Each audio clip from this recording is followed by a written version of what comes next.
O Sala de Aula é um ambiente virtual de aprendizagem, cuja sigla é AVA, Ambiente Virtual de Aprendizagem. Em poucas palavras, ele permite, né, a interação, a organização e o gerenciamento de conteúdo escolar de forma simples, funcional e bem feita, né? Afinal, o investimento feito para fazer essa ferramenta vem de uma das principais empresas de tecnologia, né? E no caso do Google Sala de Aula, ele é gratuito e integrado com os outros produtos da Google, né? E através dele, né, você pode ter acesso ao Google Docs para quem já usou, enfim, vários produtos do Google numa ferramenta só.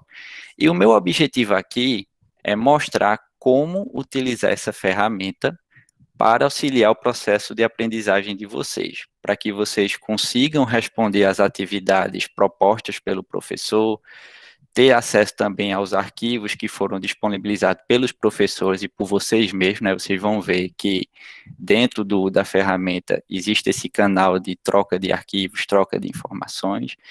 Enfim, né, essa apresentação ela não vai ser longa, porque a ferramenta, como vocês poderão ver, é muito simples, né? E cá entre nós, né? É assim que deveria ser mesmo. Porque uma ferramenta que tem como objetivo auxiliar o processo de ensino e de aprendizagem não deveria ter como barreira a complexidade de uso, não é verdade? Ou seja, não deveria ser difícil utilizada. Que a dificuldade venha do conteúdo programático ou da atividade proposta pelo professor, mas não de como utilizar uma ferramenta. Então, por exemplo, eu não levava mais de 30 segundos para descobrir como é que funcionava determinada coisa dentro dessa ferramenta. Até porque, né, em último caso, a gente pode recorrer ao grande oráculo do século XXI, chamado Google, né, sobre como é que funciona determinada coisa na própria ferramenta dele. Então, vamos lá, né? Primeiro, como é que a gente acessa o Google Sala de Aula, ou o Google Classroom, né, que é o nome oficial dele? Tem duas formas. Via navegador web, que é o que eu farei aqui, já que eu estou apresentando do computador, e via dispositivo móvel. No dispositivo móvel, vocês vão lá simplesmente na loja de aplicativos, eu estou aqui no Google Play, vocês digitam lá Google Sala de Aula ou Google Classroom e baixam e instalam. Para quem tem iPhone, a mesma coisa, digita lá o nome Google Classroom ou Google Sala de Aula, vai aparecer e vocês baixam. As funcionalidades da versão via computador e via celular são as mesmas, certo? O que provavelmente vai mudar é questão de localização das coisas na tela, porque o formato da tela no celular é outro, né? Ou no tablet. Enfim. Então, uma vez, ok, vamos entrar. Como é que eu faço? Vocês vão lá no Google, eu não uso o Google, certo? Porque assim eu gosto de preservar a minha privacidade. Brincadeira, pessoal. Vocês escrevem aqui Google Classroom ou Google Sala de Aula e o primeiro link que aparece, ou o segundo, que é o que eu estava, vai levar ele. E uma vez nessa tela, vocês apertam o botão acessar o Google Sala de Aula. Eu já entrei aqui, então não vou fazer isso. E ele lá vai pedir para entrar com o login e senha de vocês. É que aqui, pessoal, eu reforço o que Márcio estava falando. Usem o e-mail institucional de vocês, né, para a gente evitar, entre outros problemas, os baderneiros online, né? A galera de fora que entra nas lives só para perturbar, né? Existem várias notícias, se vocês pesquisarem a respeito disso, de problemas causados por esse tipo de acontecimento. É um fenômeno chamado Zoom bombing, né? Entrei na sala para bombardear, para perturbar. Vamos tentar evitar isso, e uma forma de fazer isso é através do e-mail institucional.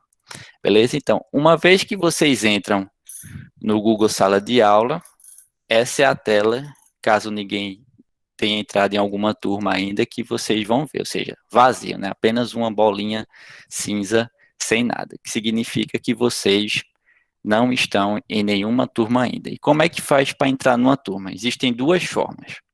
Primeiro, o professor pega o e-mail de cada aluno e cadastra manualmente um a um, o que eu não acho praticável, né? Porque são muitos alunos, então o professor vai perder um século aí para tentar cadastrar um aluno um a um. E outra opção é através de um código de turma, né? Eu copiei aqui o código da turma que eu criei para demonstração, e observem que o Google Sala de Aula é bem intuitivo, né? Aqui mesmo ele já dá informação. Beber um pouquinho d'água para...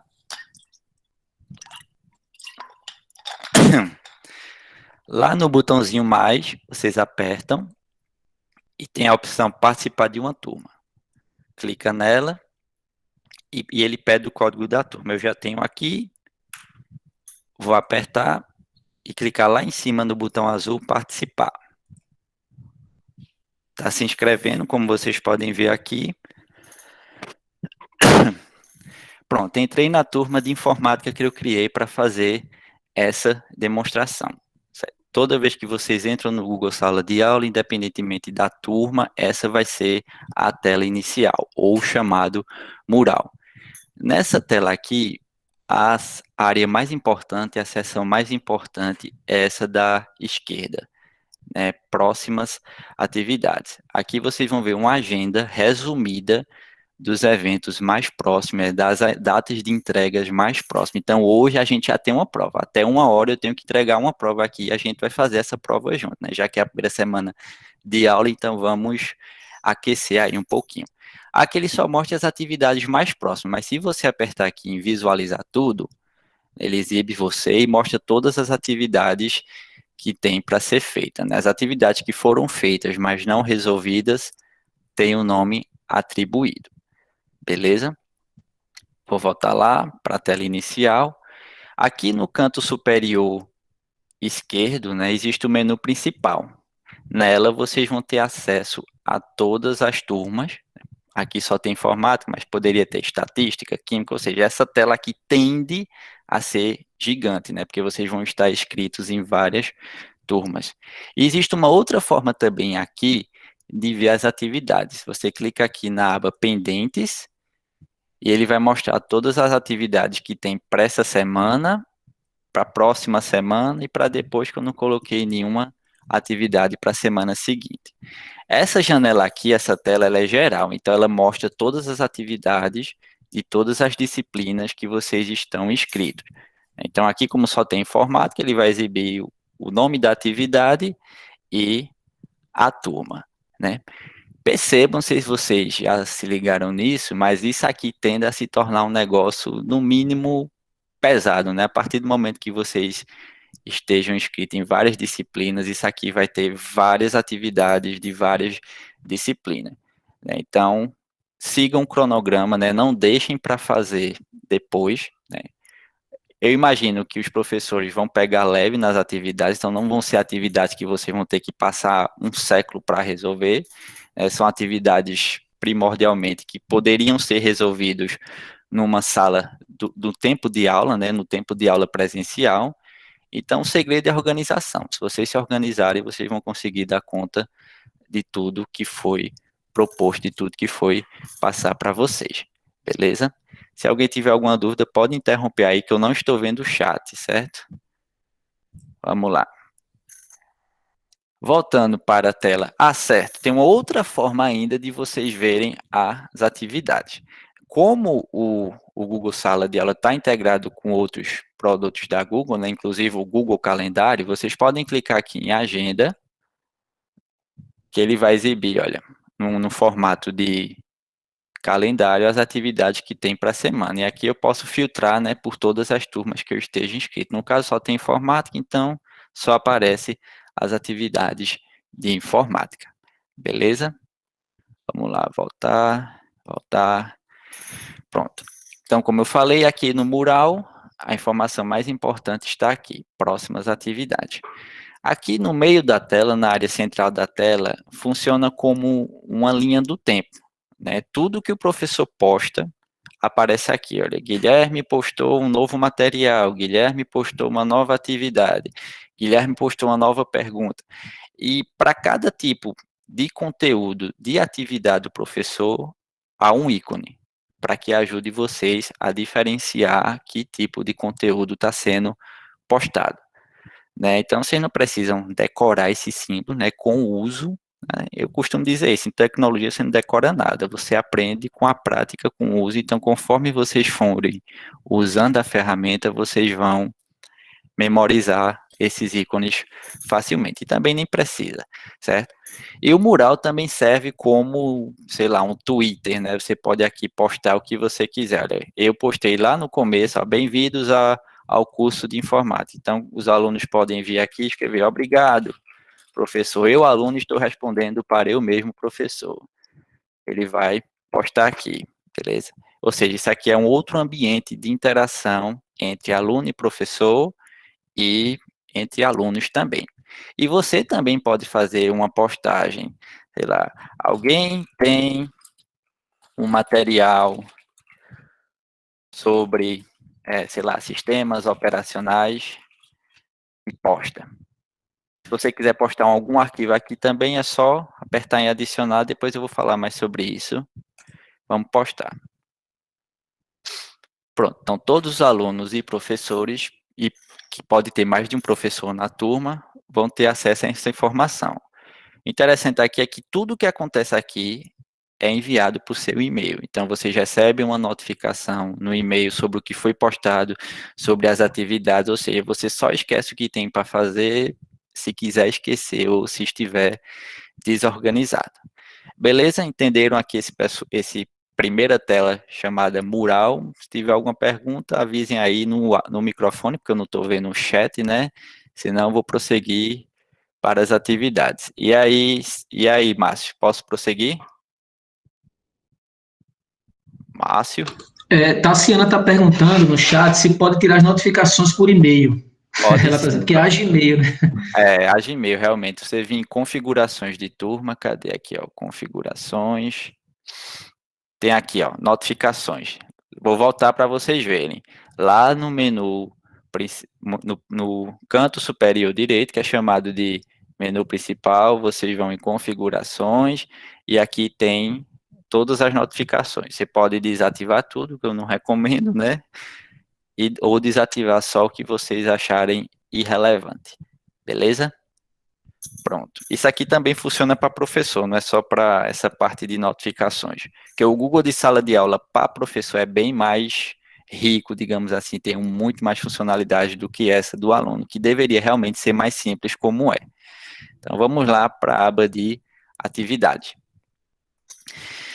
Veja, o Google Sala de Aula, ele gira em torno do conceito de atividades, né? E aqui eu acho que é um ponto que eles poderiam melhorar, porque, por exemplo, se eu quero postar um material complementar, isso não é uma atividade, é só um material complementar, um material de consulta, mas ele fica aqui classificado como uma atividade, certo? Isso é cricrizice minha, mas enfim, para vocês verem que nem tudo é perfeito, certo? As atividades são organizadas em estrutura de tópicos, né? Eu aqui escolhi um formato onde cada tópico é uma aula. Então, na semana seguinte, por exemplo, se eu vou ter outra aula, eu escrevo aula 2 e coloco todo o material e atividade referente àquela tema, àquela aula, sobre aquele tópico.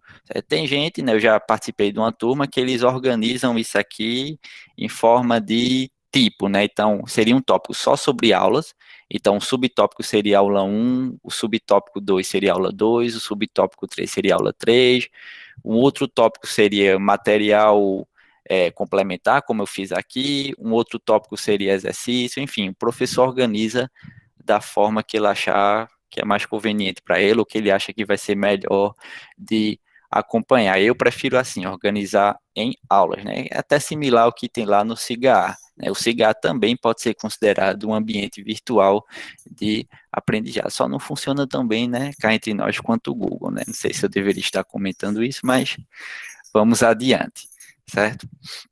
Então lá, vamos resolver aqui essas atividades, já que é a primeira semana de aula, né? Vamos aquecer aí um pouquinho. As atividades, vocês podem ver que tem umas que estão com um símbolozinho cinza e o outro que estão com símbolo azul. Significa que essas que estão com cinza já foram vistas, né? E o que tiver em azul é porque ainda não foram vistas ou não foram feitas. É uma outra forma aí de você visualmente ver o que é que falta você fazer e o que é que você já fez. E aqui do lado direito tem a data de entrega de todas elas, né? Observem que cada tópico ele é organizado por ordem cronológica, né? Da mais distante para a mais recente. Eu vou começar aqui mostrando essa atividade aqui, um resumo sobre diferentes navegadores web. Você clica nela, tem uma breve descrição, ou seja, vocês deverão pesquisar e escrever um resumo, manuscrito ou digitado, com as principais características e diferenças dos navegadores web mais populares da atualidade: Firefox, Chrome, Safari e Edge. Então, você clica aqui, vê a atividade, e ele abre uma outra tela. Dentro dessa tela, você pode fazer um comentário para toda a turma, né, inclusive o professor, e aqui é mais um ambiente de debate, de interação, como também você pode escrever uma dúvida, um comentário só para o professor. Professor, não encontrei, não encontrei, encontrei maiores informações sobre o Safari. Pronto, envia aqui, só o professor vai ver essa mensagem que você mandou. Ok, como é que eu entrego essa tarefa, né? Como eu disse aqui, essa atividade é um resumo manuscrito ou digitado, ou seja, você vai ter que enviar um arquivo. Como é que faz isso? Você clica aqui em adicionar ou criar, né? Faz de conta que eu já criei o arquivo ali, clica aqui nesse símbolo do Clips, né? Clica no arquivo e faz o upload, né, da atividade. Está fazendo o upload, pronto. Essa é uma parte importante, né, que pelo que eu pesquisei, muito aluno pisa na bola. Ele acha que só porque enviou o arquivo, a atividade está como entregue. Não, a atividade só está entregue quando você apertar o botão entregar e esse nome aqui verdinho atribuído mudar para devolvido. Vamos fazer isso aqui agora. Entregar, abre uma janelinha de confirmação, deseja entregar uma atividade, será enviado o resumo sobre diferentes navegadores web e o nome do arquivo que você quer entregar. Então, aperta aqui novamente entregar, está entregando e pronto, devolvido, sua atividade foi devolvida, foi entregue, finalmente o professor vai ter acesso a essa sua resposta, a esse seu trabalho. Ah, professor, mas eu me arrependi desse envio, posso corrigir? Bem, se tiver dentro do prazo e o professor tiver configurado a atividade de modo que ela possa ser refeita, né, e seja enviado mais de uma resposta dentro do prazo, basta você cancelar o envio, eu vou aqui cancelar o envio, veja que ele voltou para o status atribuído, né, eu excluo aqui o arquivo, fui lá, corrigi o arquivo e envio novamente. Observem aqui que tem várias formas de envio, né? Aqui eu só estou mostrando um formato de arquivo, mas pode ser que eles já estejam no Google Drive de vocês, pode ser um link, pode ser um próprio documento do Google, né? Como o Google Docs, apresentação, enfim, há várias possibilidades, né? Então vamos lá, mandar de novo o arquivo, upload,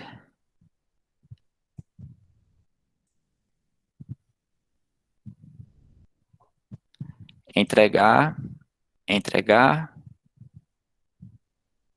atividade entregue, está aqui com status devolvido, certo? Se eu voltar lá para a área de atividades, observem que o ícone mudou, né? Antes era azulzinho e agora está cinza, por quê? Porque eu já devolvi a atividade aqui, beleza? Pronto, essa foi uma atividade no formato de envio de arquivo. O professor também pode fazer uma pergunta para incitar o debate aí na turma, incitar a interação entre os alunos. Vamos ver essa pergunta. Quais fatores influenciam a velocidade de uma conexão Wi-Fi? O professor configurou essa pergunta de modo que os colegas de turma poderão ver sua resposta.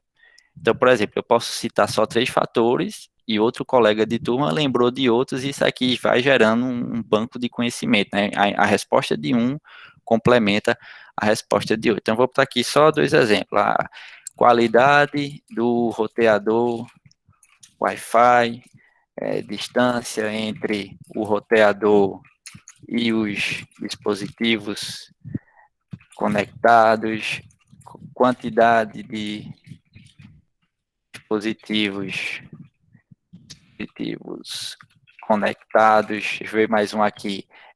Quantidade de obstáculos, né? Por exemplo, parede entre o roteador, obstáculos entre o roteador e os dispositivos, enfim, há vários fatores.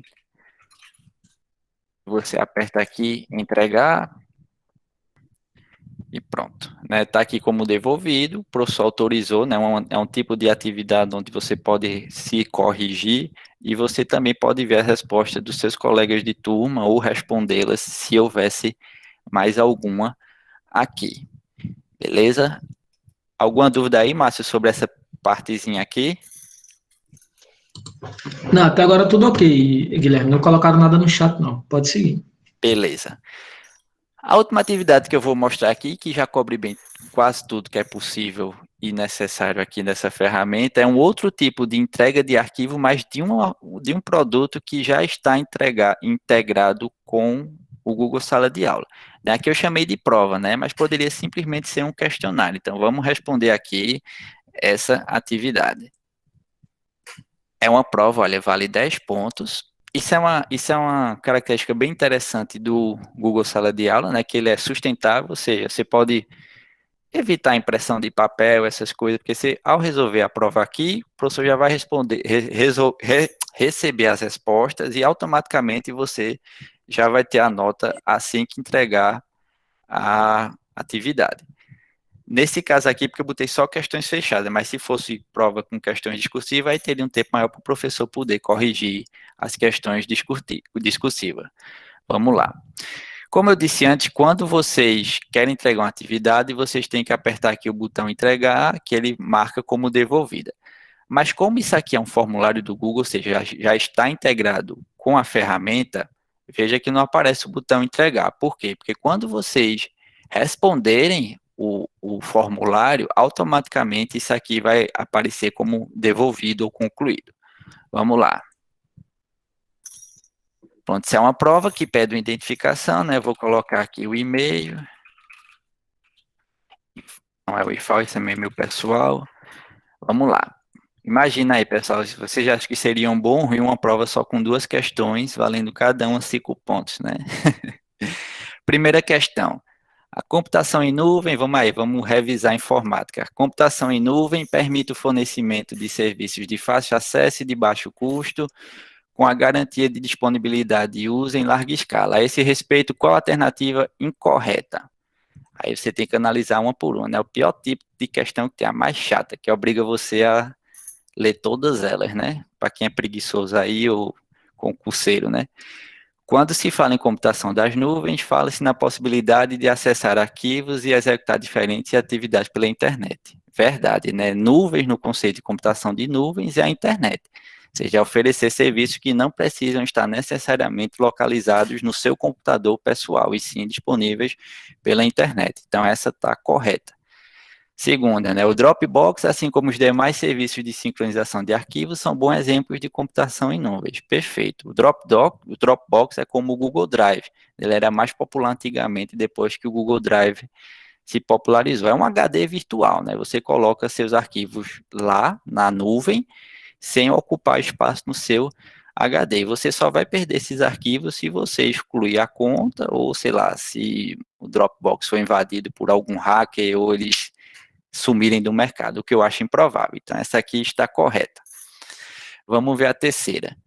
Por ser pública, a infraestrutura de nuvem e os aplicativos hoje disponíveis na internet estão disponíveis para a população, em geral, de forma gratuita. Veja, dica aí de concurseiro, né? Toda questão muito generalista está errada, né? Aqui, ó, por exemplo, vocês entrarem numa loja de aplicativo, vocês vão ver lá aplicativos gratuitos e aplicativos pagos. Né? A infraestrutura não é gratuita, né? Vocês, por exemplo, pagam pela banda larga. Então, isso aqui, ela não é pública. Tem coisas gratuitas, mas não é pública. Então, essa aqui, eu responderia, né, como a que está incorreta. Então, a segunda questão aqui é a mais fácil, né? Impressoras e tela de vídeo são formas comuns de...